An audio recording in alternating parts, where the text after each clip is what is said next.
Bonjour à tous, en ce jour de Pâques, c'est Face à l'info. Nous accueillons aujourd'hui Jean-Jacques Vlody. Monsieur Vlody, bonjour. Bonjour. Vous êtes vice-président du Conseil général du Tampon, conseiller régional du Parti socialiste. Vous avez été réélu conseiller général. Vous vous êtes fait remarquer à cette occasion en déclarant le soir de votre victoire que vous souhaitiez être candidat à la présidence du Conseil général. On en parle dans un instant. Mais d'abord, comme chaque semaine, dans Face à l'info, une réaction sur l'actualité. Le fait de la semaine, incontestablement, ça a été la fin du procès de l'enlèvement du jeune Alexandre. Julien Auverbar condamné à 9 ans de prison, 15 des 16 accusés condamnés. Au-delà de l'aspect purement judiciaire, ça vous semble inquiétant, ce succès des pratiques religieuses parallèles et des dérives sectaires à La Réunion? Je crois qu'on touche là un sujet qui est très sensible à La Réunion et très connu depuis longtemps, puisque vous êtes sans ignorer que je suis enseignant d'histoire. Et donc, il y a des professeurs d'université, Monsieur Ève notamment, qui a fait plusieurs études sur la pratique religieuse à La Réunion. On sait qu'elle est très implantée. Ce qu'il faut faire attention, effectivement, c'est ces dérives sectaires et quelquefois, dans des situations de souffrance, que d'autres puissent abuser donc de la souffrance ou de la faiblesse de quelques individus. Donc il faut être très prudent là-dessus et bien encadrer effectivement le cadre religieux. Est-ce que le politique se sent interpellé? Une sorte de perte de repères, perte de confiance dans la politique, très forte abstention aux élections. On pourrait dire que les gens ne croient plus que les politiques peuvent changer la vie et ils se tournent vers le ciel? Je ne pense pas que ça ne soit que de la faute des politiques. Nous avons à La Réunion une histoire, donc de par son peuplement, qui est le croisement donc de plusieurs civilisations, de plusieurs populations, de plusieurs religions. Donc tout ça, ça a fait un mélange donc qui aujourd'hui peut connaître quelques excès ou peut connaître quelques dérives. Mais ce qui est important, c'est qu'effectivement le politique, d'une manière générale, est interpellé sur le fait que les électeurs se détournent de plus en plus de l'action politique. Quand nous voyons le taux de participation aux dernières élections cantonales, il y a inévitablement une question à se poser. C'est d'abord, quelle est la perception de la politique du Conseil général, quelle est la perception des réalités et de la présence du Conseil général au quotidien chez les électeurs, mais aussi qu'avons-nous fait, nous, les politiques, pour donner envie aux électeurs de venir s'intéresser à la chose publique.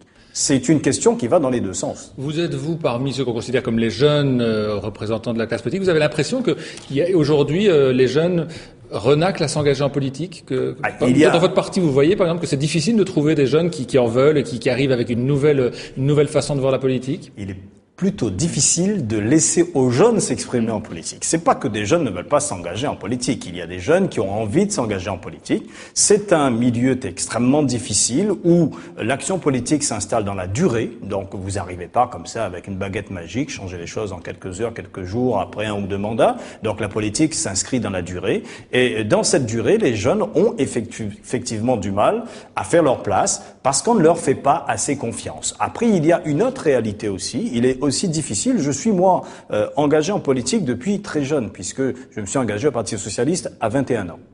Donc, je ne milite pas depuis quelques jours, mais il est aussi difficile pour un jeune quand il est dans sa période d'études, dans sa période de recherche professionnelle, dans sa période de stabilisation individuelle et familiale, de s'engager sur la durée en politique. Donc, il y a un mélange de situations qui fait que c'est pas facile pour le jeune de s'engager en politique et c'est pas facile pour les politiques de laisser la place aux jeunes. Est-ce qu'en tant que politique, ça vous interpelle? Est-ce que ça vous semble révélateur d'une perte de repères? On parle beaucoup de la fin des idéologies, le désintérêt pour la politique, la très forte abstention.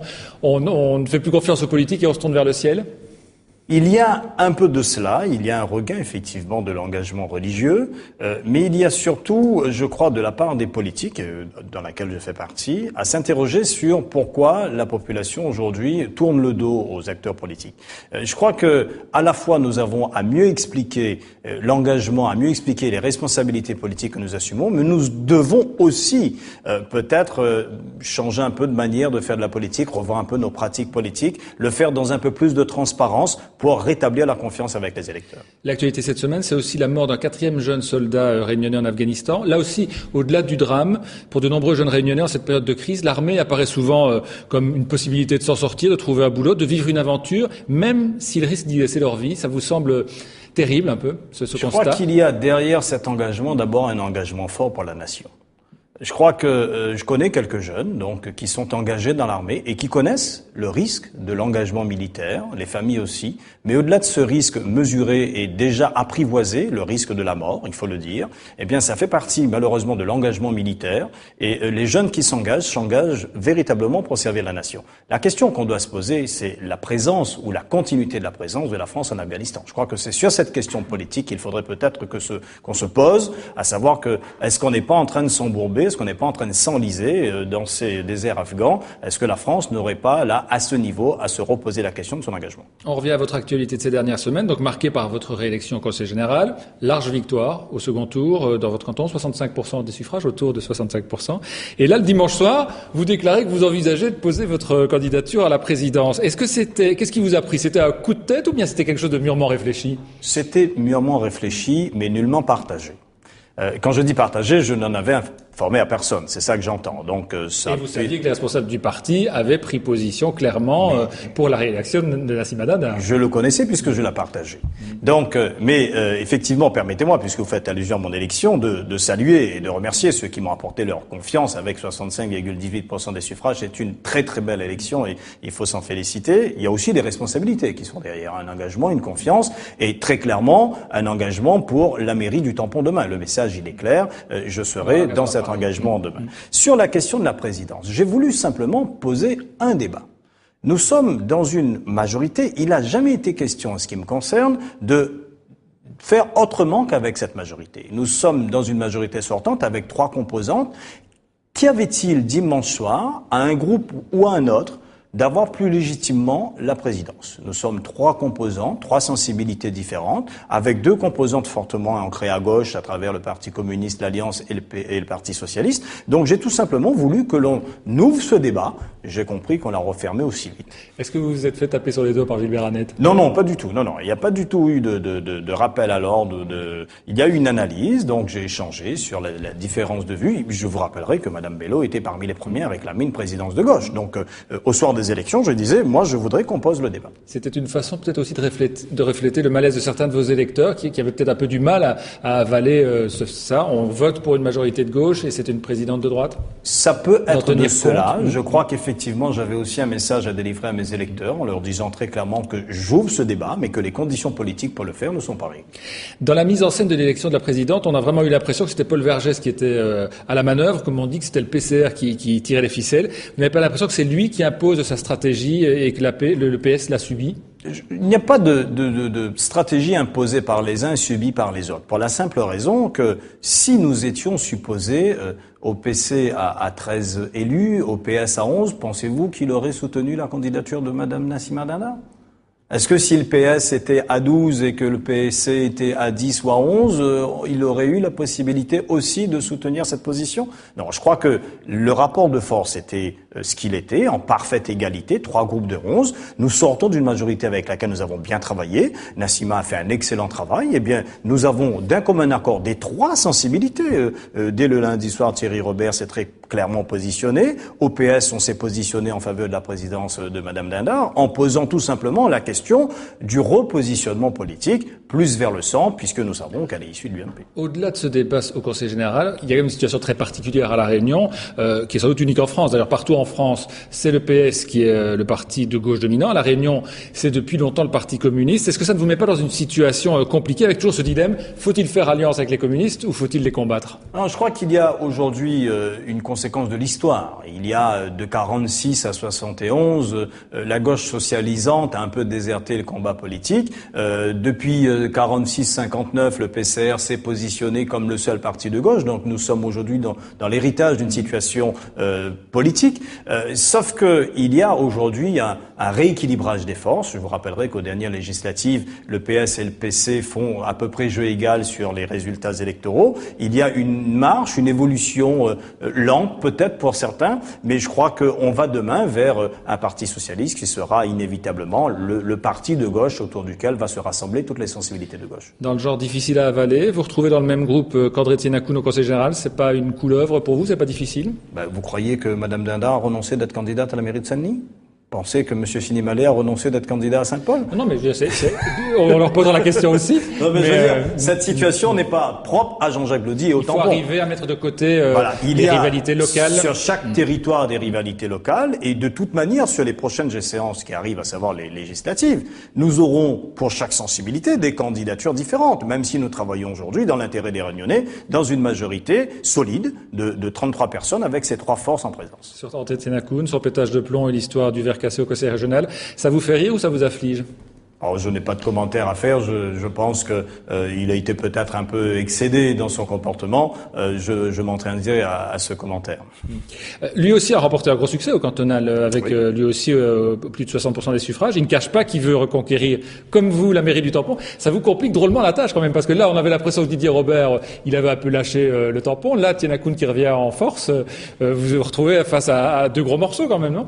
Ah, ça va être, je dirais, une situation particulièrement compliquée. Personne ne peut dire aujourd'hui ce qui va être la situation politique du Tampon dans 3 ans. Il est clair que le retour d'André Tenakun est une donne politique importante.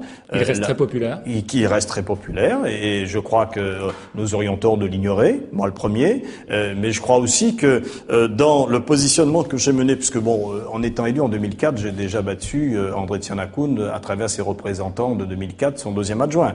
J'ai battu cette fois-ci le représentant de la mairie et de Didier Robert. Et là, on sent bien que c'est l'homme Tenakun qui on sent bien que c'est André Tenakun qui capitalise. Je crois que les Tamponnais auront à choisir dans quelques années, donc au moment des municipales, s'ils veulent renouer avec, je dirais, un passé futile, rassurant, ou s'engager vers l'avenir. Et je crois que c'est à ce niveau-là que va s'engager le débat. Sur la situation sociale actuelle, on a un peu l'impression aujourd'hui que la marmite à pression n'arrête pas de chauffer, le chômage qui n'arrête pas de grimper, la crise qui frappe durement, on nous annonce l'essence à 2 € le litre et des conséquences dramatiques. Et on a l'impression qu'il ne se passe pas grand-chose, que personne ne bouge. Est-ce que vous avez le sentiment qu'il y a une sorte de résignation, de découragement général aujourd'hui? Je crois que ça, c'est la pire des situations, effectivement, la résignation de la population réunionnaise devant toute la situation sociale extrêmement grave. Je le disais d'ailleurs il y a quelques années quand Monsieur Borloo, ministre de la Cohésion sociale à l'époque, était venu au département de la Réunion. J'étais dans l'opposition à ce moment-là. Que feriez-vous, Monsieur le ministre, si vous aviez 29% de chômeurs en France?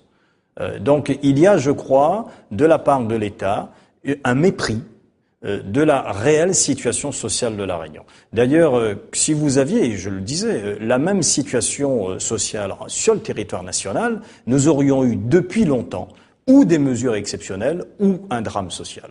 Donc, je crois que dans l'enjeu politique des quelques mois qui arrivent, avec la présidentielle, nous aurons, nous, le Parti socialiste, à faire reconnaître au sein de notre organisation politique, au sein des différents candidats ou de la candidate qui portera les couleurs du Parti socialiste pour la présidentielle, eh bien, une réelle connaissance de la situation sociale pour que des mesures exceptionnelles, pour que des mesures de l'État soient mises en œuvre pour absorber et résorber nos retards structurels et la situation sociale de la Réunion. Chaque semaine, dans Face à l'info, nous faisons réagir notre invité à 3 photos. La première, Jean-Luc Mélenchon, ex-socialiste, aujourd'hui parti de gauche, candidat à la présidentielle, qui vient à La Réunion, qui rencontre uniquement les communistes et qui encense Paul Vergès. Ça vous énerve ? Ah non, pas du tout, mais c'est tout à fait logique en plus, parce que Jean-Luc Mélenchon est positionné sur le front de gauche, donc il va chercher à gauche du Parti socialiste, voire même à gauche de l'échiquier politique français pour établir son électorat. Donc c'est une démarche tout à fait logique. Alors, Huguette Bello, vous en avez parlé vous-même tout à l'heure spontanément. Comme vous, elle aurait trouvé normal qu'une majorité de gauche au Conseil général élise un président de gauche. Vous en avez parlé avec elle ? Nous n'avons pas eu l'occasion d'échanger. Vous vous sentez proche d'elle quand un phénomène comme celui-là se passe? Vous vous dites oui, je pense qu'il y a des points sur lesquels, des idées sur lesquelles on se rassemble. Il serait peut-être temps à un moment donné qu'on échange plus profondément sur ces aspects, oui. Et puis pour terminer, une belle photo de Marine Le Pen. Vous vous dites que c'est une sacrée chance que les Réunionnais n'aient jamais été tentés par les idées du Front National? Non, je dis attention, nous avons là, à travers le Front National, un parti qui est en train de dériver sur le populisme et donc qui risque de devenir demain un parti plus populiste populaire, ce qui veut dire clairement qu'il va mettre en avant des thèses très électoralistes. Et donc, je prends un exemple très concret, la question de l'euro dans l'économie française, dans l'économie réunionnaise. Tout le monde dit que l'euro nous a plombé et a plombé notre pouvoir d'achat. Et Marine Le Pen va inévitablement exploiter cette situation en disant « Eh oui, il faut sortir de l'Europe ». Alors, bien sûr que l'euro nous a plombés. Mais est-ce que la solution, c'est de sortir de l'Europe? Donc il faut faire très attention et être très vigilant parce qu'il y a des Réunionnais qui peuvent être tentés non par les thèses extrémistes du Front National, mais par les thèses populistes de Marine Le Pen. Il y a un sondage il y a quelques jours qui donne Marine Le Pen présente au second tour de l'élection présidentielle dans tous les cas et même en tête, sauf si Dominique Strauss-Kahn est candidat. Ça fait peur? C'est inquiétant et je crois que nous devons, tous les politiques que nous sommes, eh bien, non plus stigmatiser le Front National, bien évidemment stigmatiser ses dérives extrémistes, mais bien comprendre le phénomène et le ras-le-bol de notre population, parce qu'aujourd'hui, ce qui est clair, c'est que moi j'ai autour de moi des gens qui disent, si j'ai le choix entre Sarkozy et Le Pen, je vote Le Pen. Donc ce n'est pas une adhésion aux idées de Marine Le Pen, mais un ras-le-bol, une exaspération, une volonté de tout casser qui peut être mal canalisée à un moment donné. Vous, personnellement, vous avez déjà un favori au sein du Parti Socialiste pour la présidentielle? J'ai plein de favoris dans le Parti Socialiste. Vous savez, moi, je serai le militant socialiste qui suivra le candidat qui sera désigné par les sympathisants socialistes. Parce qu'il y a une donne extrêmement différente qu'il ne faut pas négliger dans l'approche de ces primaires, c'est que contrairement aux années précédentes où le Parti socialiste, où on connaissait à peu près le rapport de force et on connaissait à peu près qui avait des chances d'être désigné candidat, aujourd'hui c'est le flou le plus total, puisque tous sympathisants de gauche inscrits sur la liste électorale pourront se rapprocher du Parti socialiste et de nos sections et venir voter pour désigner le candidat du Parti socialiste. Donc, bien malin qui saura prédire. Et vous ne voulez pas dire qui est votre favori? Non, puisque j'en ai plusieurs. Nicolas Sarkozy est au plus bas dans les sondages. On a l'impression que l'occasion de revenir au pouvoir n'a jamais été aussi belle, en tout cas depuis longtemps. Est-ce que vous ne craignez pas que les batailles des primaires au PS, les ambitions personnelles, fassent à nouveau tout foirer et que la machine à perdre soit en marche? Non, je crois que nous avons tiré les leçons de 2007. C'est pour ça d'ailleurs que nous avons mis en place l'organisation de ces primaires pour la première fois telles qu'elles seront organisées. Et je crois qu'il y a aujourd'hui une unité retrouvée dans le Parti socialiste. Vous savez que le projet Parti socialiste a été voté à l'unanimité par toutes les sensibilités du parti. Donc il y a véritablement la volonté de gagner ces élections et de se rassembler pour proposer un autre projet à la France. Unité retrouvée au PS, c'est vrai aussi à La Réunion? C'est vrai. C'est une situation un peu apaisée aujourd'hui au parti? C'est une situation apaisée. Nous ne sommes pas sans ignorer qu'il y a eu par le passé, pas plus tard qu'à la veille des régionales, des difficultés. Depuis, se sont largement estompées. Il y a un travail qui se fait avec toutes les sensibilités. Il y a un Parti socialiste de La Réunion avec Gilbert Annette, Jean-Claude Fruteau, Patrick Le Breton, Michel Vergoz et tous les autres. Quand Navin Rangoulam, le Premier ministre mauricien, traite les Réunionnais d'assister, vous êtes vexé? Vous trouvez ça grave? Je suis indigné.